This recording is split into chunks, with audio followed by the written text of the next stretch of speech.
రాహుల్ గాంధీ గారు చెప్పిన మాట, అధికారం లేకొచ్చిన మొట్టమొదటి రోజే మొట్టమొదటి ఫైలు మీద, అది కూడా ఆంధ్ర రాష్ట్రానికి చెందాల్సిన ప్రత్యేక హోదా ఫైలు మీద నేను సంతకం పెడతానని రాహుల్ గాంధీ గారు చెప్పారు.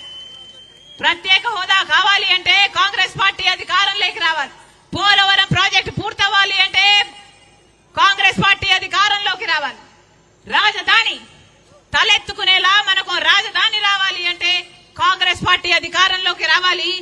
మనకు ఏ మేలు జరగాలన్నా, ఏ మేలు మన బిడ్డలకు జరగాలన్నా, ఏ మేలు మన రైతులకు జరగాలన్నా, ఏ ఒక్క మేలైనా మన రాష్ట్రానికి జరగాలన్నా, ఉద్యోగాలు రావాలన్నా, రైతు మళ్ళీ వాళ్ళ కాళ్ళ మీద వాళ్ళు నిలబడాలన్నా కాంగ్రెస్ పార్టీ అధికారం లేకొస్తేనే ఇది సాధ్యమవుతుందని మరొకసారి రాజశేఖర రెడ్డి బిడ్డ ఇంతమంది ఆంధ్ర రాష్ట్ర ప్రజలకు మనవి చేసుకుంటుంది.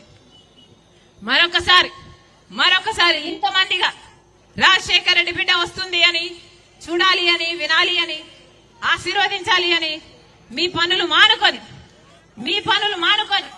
నా కోసం మీరు సమయం చేసుకుని వచ్చారు. మరొకసారి ప్రతి అన్నకు, ప్రతి తమ్ముడికి, ప్రతి అమ్మకు, ప్రతి అయ్యకు, ప్రతి అక్కకు, ప్రతి చెల్లికి మీ రాజశేఖర రెడ్డి బిడ్డ శిరస్సు వంచి చేతులు జోడించి మనస్ఫూర్తిగా నమస్కరించుకుంటుంది.